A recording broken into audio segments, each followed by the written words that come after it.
네, 12월 21일 화요일 NH투자증권의 모닝 미팅 시작하겠습니다. 먼저 뉴욕 증시 3대 지수 모두 1%대 하락하면서 약세가 이어졌습니다. 다우지수가 1.23% 떨어졌고 S&P 500은 1.14%, 나스닥 지수는 1.24% 하락했습니다. 오미크론 확산 우려가 금융과 경기 관련 주식을 중심으로 투자 심리에 부정적으로 작용을 했습니다. 미국 50개 주 가운데 43개에서 오미크론 변이 바이러스가 확인이 되었고요. 민주당의 조 맨친 상원의원이 바이든 대통령의 사회복지 예산 법안에 반대한 점도 주식시장에는 좋지 않았습니다. 관련해서 골드만삭스는 2022년 1, 2, 3분기 경제성장률을 하향하기도 했습니다. 섹터 지수는 유틸리티와 필수 소비재를 제외하고 모두 하락한 가운데 금융과 소재, 산업재, 경기 소비재의 하락률은 1% 후반에 달했습니다. 유가는 3일째 내렸습니다. WTI가 2.4% 하락해서 배럴당 69.2달러입니다. 금리는 올랐습니다. 미국채 10년물 금리는 2.6bp 올라서 1.428%입니다. 달러 대비 원화 가치 하락이 컸는데요. 원달러 환율은 9.9원 올라서 1190.8원입니다. 한편 중국 인민은행이 기준금리 역할을 하는 LPR을 0.05%포인트 내렸습니다. 중국이 LPR을 낮춘 것은 지난해 4월 이후 처음입니다. 관련해서도 코멘트 들어보도록 하겠습니다. 네, 오늘 저희가 준비한 자료는 주식 전략과 채권, 크레딧, 산업기업 분석 등의 자료가 있고요. 주식 전략 듣겠습니다. 글로벌 ETF 1호로 발간했네요. 하재석 연구원입니다. 이번 ETF 보고서는 중국 주식 ETF에 대한 내용입니다. 아시다시피 올해 중국 주식 시장은 부진했습니다. MSCI 차이나 지수가 약 23% 하락을 했고요. 본토 대표 지수인 CSI 300이 7%가량의 하락으로 현재까지 진행이 되고 있어서 선진국 주식 시장과는 상당히 괴리가 있는 모습입니다. 특히나 이 본토 시장 대비해서 홍콩이나 미국에 상장된 ADR이 굉장히 부진했고요. 섹터별로는 소재, 유틸리티, 에너지 섹터는 성과가 좋았던 반면에 이 소비재라든지 이 부동산 쪽이 상당히 안 좋았습니다. 이 부진을 가장 크게 이끌었던 종목들은 잘 아시다시피 이 인터넷 플랫폼 기업들입니다. 이들 기업에 대한 반독점법 규제들이 주가의 하락을 이끌었고요. 그리고 경기 둔화도 소비재를 중심으로 주가 하락을 이끄는 모습이었는데요. 저희는 지난 11월 연간 전망에서 발표드렸던 바와 같이 이 반독점법 같은 규제 리스크는 현재 정점을 지나고 있다고 판단을 하고 있습니다. 그리고 앞서 말씀드린 것처럼 지금 주요 선진국들이 통화 정책이나 재정 정책 측면에서는 올해 대비 내년에 굉장히 이 유동성 측면에서는 불리한 그런 정책 쪽으로 나아가고 있는데 긴축으로 이제 빠르게 전환되고 있는데 반면에 중국은 이 강도가 강하진 않지만 조금씩 이 부양에 대한 스탠스를 비치고 있어서 정책 측면에서도 상대적으로 중국 주식 시장이 선진국 대비해서 유리한 국면이 펼쳐질 것으로 보고 있고요. 이에 따라서 중국 ETF의 투자 기회가 있다 이렇게 보고 있습니다. 실제로 이 CSI 300이나 MSCI 차이나 같은 대표 인덱스 이외에 최근에 인기가 많은 테마 ETF들은 올해도 성과가 나쁘지 않은 종목들이 상당히 있었습니다. 그래서 이 중국 투자도 사실은 이 대표 인덱스보다는 테마 ETF를 통해서 투자를 하게 되면은 훨씬 더 우수한 성과를 기대할 수 있다고 보고 있고요. 저희는 이 본토 시장에서 제조업 기반의 성장 테마 ETF 대표적으로 전력 밸류체인이라든지 신재생 에너지 그리고 반도체나 로봇 테마 같은 것들을 꼽을 수가 있고요. 이 밖에 주가가 급락한 이 인터넷 플랫폼 기업들은 현재 밸류에이션 매력이 높아졌고 규제 리스크도 정점을 지나고 있기 때문에 저희는 이 홍콩이나 미국에 상장된 테크 ETF 쪽 이렇게 두 가지 테마로 추천을 드리도록 하겠습니다. ETF 시장에서 계속해서 테마 ETF들이 상장을 하고 있는데요. 글로벌리 보면은 이 아크인베스트가 최근에 이 경영 투명성이 높은 기업에 투자하는 ESG ETF를 출시를 했고요. 기존의 ARKK 같은 대표 ETF와 달리 패시브 형태의 ETF입니다. 그리고 밈 주식 테마라든지 NFT 테마 ETF 그리고 mRNA 테마 ETF 이런 것들이 글로벌리 상장을 했고요. 국내에는 골프 테마 ETF와 K컬처 테마 ETF가 상장을 했습니다. 그리고 국내 최초로 나스닥 100 레버리지와 인버스 투자 ETF도 등장을 해서 이 점점 해외 투자 쪽에서도 레버리지나 인버스 쪽으로 상품 라인업이 확장되고 있는 모습입니다. 이상입니다. 네, 저희가 그 말씀하신 것처럼 11월 연간 전망에서도 아마 그쪽 중국 그 인터넷 플랫폼 기업 뭐 대표적으로 알리바바나 텐센트 같은데 사실 그 이후에 보면은 저희 주가 더 내려온 것 같더라고요. 그래서 이제 규제의 정점을 지났다고 하는데 이제 규제의 정점이 지난 거랑 주가가 올라온다는 거는 좀 안 맞을 수도 있겠다는 좀 생각이 많이 들더라고요. 아마 뭐 저희 관점에서도 보면은 뭐 규제의 볼 텐데 또 인터넷 기업 입장에서는 규제를 한번 받았기 때문에 좀 적극적인 사업을 펼치기는 좀 힘든 상황이 아닐까 이런 생각도 드는데 조금 뭐 추가적으로 더 부연해 주실 말씀이 있으면 좀 부탁드릴게요.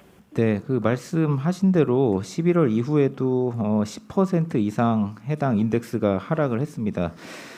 그 과정에서 최근에 이 디디 추싱이 미국의 상장 폐지를 결정을 했고요. 미국 상장된 이 ADR 쪽에 이제 추가적인 그런 리스크는 뭐 불거진 부분이 있습니다. 이제 그 부분은 사실은 인터넷 반독점음 규제와는 다르게 이 해외 상장 기업들에 대해서 이 데이터 보안법 요쪽에 해당이 되는데요. 그런 것들이 추가적으로 있었는데 사실 이미 뭐 기존에 이런 규제들은 있었던 건데 디디 추싱이 상장 폐지 결정을 하면서 또 한 번 영향이 있었고 그리고 말씀하신 대로 뭐 알리바바라든지 텐센트와 같은 기업들이 성장률 자체가 예전만큼 나오지 않는다 뭐 이런 부분은 있는데요. 혹시 뭐 자료를 보실 수 있으면 저희가 자료 20페이지에 보시면은 이 이익 증가율을 내년도 그리고 23년도까지 전망치를 넣었는데 사실 이 기업들이 여전히 두 자릿수의 EPS 증가율이 전망이 되고 있고요. 그리고 밸류에이션 자체는 알리바바가 지금 한 14배 정도까지 떨어지고 텐센트도 20배 중반까지 떨어져서 저희는 상당히 메리트가 있다 이렇게 판단을 하고 있습니다. 뭐 사실 예상하기가 그렇게 쉽진 않지만 여기서 추가적인 이 규제가 나오기는 나올 가능성이 그렇게 높지 않다고 보고 있고 앞서서 이제 디디 추싱과 같은 종목들의 이 상장 폐지도 기존에 나왔던 규제 하에서 어떤 이 이벤트가 발생한 거기 때문에 주가의 하락보다는 상승 여력이 좀 더 크다고 보는 게 저희 생각입니다. 국내 신규 상장된 골프 테마 ETF하고 그다음에 K컬처 ETF 간단히 좀 더 소개 부탁드리겠습니다. 네, 코로나19 사태 이후에 이제 골프가 인기가 굉장히 많아지면서 이 요즘에 이제 테마 ETF가 뭐 상당히 많은데 관련해서 이 골프 테마 ETF가 출시가 됐고요. 이 사실 이제 키워드를 통해서 이 사업 보고서에 있는 이 골프 관련 기업들을 선정하는 방식인데 국내에서 이제 직접적으로 저희가 생각하는 이제 골프 관련주들 그런 것들 플러스 이제 유통에 해당하는 기업들 뭐 이마트라든지 이런 유통업 기업들까지 포함을 해서 종목에 투자를 하고 있고요. 뭐 생각하신 어떤 이 뭐 골프존이라든지 이런 직접적인 골프와 연관된 종목들 비중 자체가 아주 높지는 않습니다. 전반적으로 이제 골프와 연관성이 있는 그런 종목들에 투자를 한다 이렇게 보시면 될 것 같고요. K컬처 액티브 ETF입니다. 이거는 이제 액티브 투자 방식이고 이제 미디어라든지 게임 그리고 컨텐츠, 엔터 이런 식으로 최근에 이 인기가 많아진 K컬처 관련된 종목들에 주로 투자를 하고 있고 액티브 투자 형태이기 때문에 이 운용사의 역량을 조금 가미하는 그런 방식으로 이해를 하시면 되겠습니다. 네, 이어서 말씀드린 바와 같이 중국의 LPR 금리 인하에 대해서 발표하겠습니다. 박민수 연구원입니다. 네, 중국은 매월 20일 대출 기준금리인 LPR 금리를 결정해서 고시하고요. 각 은행들은 여기에 스프레드를 더해서 대출 금리로 활용을 합니다. 이 대출 기준금리도 1년과 5년 두 가지가 있는데요. 어제 1년 대출 기준금리가 5bp 인하된 3.8%로 결정이 됐고 5년 대출 기준금리는 4.65%로 동결됐습니다. 중국은 12월 경제공작회의에서 경기 하방 위험에 주목을 한 이후에 지준율 인하에 이어서 대출금리까지 인하를 하는 모습입니다. 다만 어제 조치만 놓고 보면 우선 시장 전반의 유동성을 관리하는 금리를 인하한 것은 아니다라는 점, 또 대출금리도 모기지 금리의 중요한 5년물이 아니라 1년물만 인하를 했다는 점, 그 두 가지 점에서 아직까지도 중국 당국의 대응 수준은 굉장히 보수적인 수준이다라고 보고 있습니다. 실제로 어제 중국 증시는 상해지수, 항생지수 각각 1%대 하락세를 보이면서 실망감을 나타냈습니다. 다만 저희는 이번 정책에 대한 실망감에 그치기보다는 중국의 경기 하방 위험이 높아지고 있고 그에 대한 대응 수위도 점차 높아지고 있다는 점에 주목해야 된다고 생각합니다. 중국 정부가 경제공작회의에서 성장보다는 안정을 강조했지만 내부적으로 5% 이상 성장률 목표 정도는 가이드라인으로 갖고 있을 가능성이 높다라고 생각을 하고요. 현재 2022년 성장률 컨센서스가 5.2%까지 하락하면서 이미 안정적인 경제 성장 수준마저 위태로운 상황입니다. 이런 상황을 감안해 보면 중국 정부가 보수적인 정책 기조를 보이고 있지만 단기적으로는 경기 하방 위험이 더 높기 때문에 추가적인 통화 완화 조치까지도 피하기 어렵다는 판단입니다. 점차 시장 전반의 유동성에 영향을 미치는 사실상의 기준금리 인하까지도 나아갈 가능성이 높다라고 보고 있습니다. 물론 재정정책 역시 최근에 지방정부 특별채, 쿼터 조기 하달 등 이슈가 있었기 때문에 단기적으로 확대될 가능성이 높습니다. 다만 지금은 통화정책이냐 재정정책이냐를 따지기보다는 정책 공조를 통해서 경기 하방 위험에 대응하는 국면으로 판단을 합니다. 또 글로벌 인플레이션 압력이 높고 주요 선진국이 모두 통화 완화를 축소해 나가는 시점이라는 점이 부담 요인이지만 저희도 그래서 이것이 금리 인하 사이클의 시작이다 그 정도로 강하게 보지는 않습니다. 다만 중국의 코어 CPI는 1.2%로 굉장히 낮은 수준이고요. 위안화 환율도 굉장히 안정적인 수준에 있기 때문에 어느 정도 통화 완화 조치의 비용과 리스크는 그렇게 크지 않다라고 보고 있습니다. 높아진 경기 둔화 우려 또 앞으로 더 높아질 통화 완화 기대를 감안하면 중국 국채 금리는 하락세를 나타낼 전망입니다. 이상입니다. 크레딧 보고서 발표하겠습니다. 국내외 크레딧 위클리 발표합니다. 홍성욱 연구원입니다. 네, 국내 회사채 위클리 순서대로 발표드리겠습니다. 일단 국내 회사채 시장 말씀드리면은 신용 스프레드가 전반적으로 조금씩 계속 확대되고 있는 추세고요. 그리고 지난주에는 여전체 약세가 두드러졌는데 저희는 좀 연말 연초에 선제적 비중 확대 좀 권고를 드리고 있습니다. 여전체에 대한 펀더멘털 우려가 조금 있습니다. 내년 1월부터는 DSR 산정할 때 카드론이 포함이 되고 그리고 카드 가맹점 수수료율 조정안이 아직 발표 안 된 점이 좀 경계감을 높이고 있는데 저희가 볼 때는 이게 펀더멘털을 훼손시키는 정도는 아니다라고 봐서 사실 연말 수급 이슈와 함께 펀더멘털 우려도 좀 이렇게 낮아질 거로 보고 있기 때문에 좀 연말 연초 여전체 미리 확대 이렇게 말씀을 드리고요. 글로벌 같은 경우에는 지난주 이제 신용 스프레드는 전반적으로 선진국 쪽에서는 보합세를 보였습니다. 동시에 이제 그 선진국 국채 금리나 하락을 하면서 양호한 성과를 보였는데요. 반면에 이제 신흥국 쪽은 좀 약세를 좀 이어나가는 모습이었습니다. 요인들을 살펴보면은 일단 중국 헝다그룹에 대한 좀 노이즈가 지속이 되는 가운데 또 다른 이제 부동산 기업인 시마오 그룹에 대한 유동성 우려도 조금 부각이 되었고요. 그리고 러시아나 이제 터키 쪽에서도 좀 지정학적인 좀 이슈가 좀 부각이 되는 모습이었습니다. 그래서 연말까지는 일단 신흥국 중심으로 좀 아무래도 좀 약보합세 이어갈 것으로 보고 있고 그리고 선진국은 그동안의 변동성까지는 아니더라도 어쨌든 좀 신흥국과 조금 연동해 가지고 조금 약보합세 동시에 이렇게 갈 것으로 예상을 하고 있습니다. 이상입니다. 네, 이어서 산업기업 분석 리포트 이어가겠습니다. 나스미디어부터 발표하겠습니다. 이화정 연구원입니다. 네, 나스미디어 업데이트 드리겠습니다. 나스미디어에 대한 투자 의견 바이 그리고 목표 주가 5만 원 유지합니다. 나스미디어 같은 경우에 본업이 이번 해 내내 안정적으로 진행이 됐고요. 여기다 신사업도 시작을 했습니다. 특히 그 중에서도 문자 기반 커머스인 티딜 그리고 리워드 광고 플랫폼인 엔스테이션 그리고 CPS 광고 플랫폼인 엔브리치의 성장이 두드러졌고요.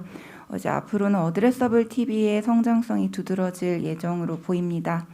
여기에 더해 KT그룹 전반의 데이터 통합 노력이 있기 때문에 이 부분에서 KT 계열사 전반에 대한 퍼스트파티 데이터 확보에 따라 타겟 광고 효율이 좋아지는 수혜 가능할 것으로 보입니다. 여기 최근 주식 배당도 이제 10% 정도 이제 진행이 되는 걸로 확정이 되었고요. 이제 현금 배당까지도 진행이 될 걸로 보이기 때문에 여기서 확인되는 주주 환원 의지도 긍정적입니다. 밸류에이션도 14배로 경쟁사 대비 60%에 불과하기 때문에 이런 안정적 본업과 신사업 성장성 그리고 밸류에이션 매력도 다 더해서 투자 의견 바이로 유지하고 있습니다.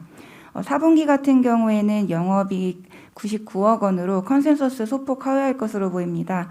현재 성장성 상당히 좋다고 말씀드렸으나 신사업을 이제 막 시작했기 때문에 최근 인건비 그리고 매체비 관련한 영업비용 전반이 좀 늘었습니다. 이 부분에서의 초기 비용이 있을 것으로 보고 있습니다. 이상입니다. 네, 나스미디어 사업 구조, 그러니까 비즈니스 모델하고 수익 비중 같은 것들을 간단히 좀 말씀해 주시면 도움이 될 것 같습니다. 네, 나스미디어 같은 경우에는 그 디지털 미디어 랩 사업을 본업으로 하고 있습니다. 디지털 미디어 랩 사업이 일단 기본적으로 매출의 현재 기준에 거의 95% 이상 나온다고 생각하시면 되고요.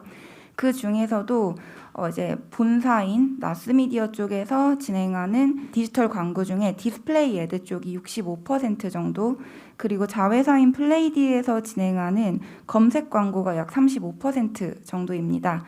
그래서 아직까지는 대부분의 매출이 이런 본업, 즉 미디어 랩 사업에서 나온다라고 생각하시면 되는데, 여기에 최근 시작한 신사업으로서 KD라고 하는 커머스 기반 어떤 광고가 있고요. 그리고 모바일 플랫폼이라고 해서 저희가 보통 오퍼월이나 CPS, DSP 등의 이런 기본적인 좀 자동화된 광고 플랫폼 사업까지 영위하고 있습니다만, 신사업 같은 경우에는 아직은 매출이 폭발적으로 나오고 있기보다는 당장은 지금 BEP 이상은 나오고 있으나 의미 있을 정도는 아니고요. 하지만 성장세가 두드러지기 때문에 이 부분에 좀 기대해 볼 만하다라고 말씀드리고 있습니다.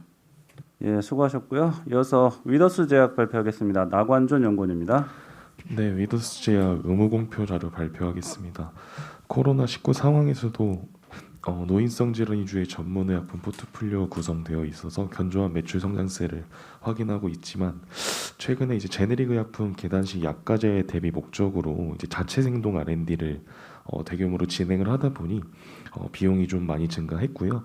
거기에 이제 마이크로플루이딕 전용 공장 건설을 하면서 비용 집행에 따라 이익 개선은 현재 제한적인 상황입니다. 현재 총 20개 제품 중 14개 제품에 대해서 자사생동 완료한 상태고요.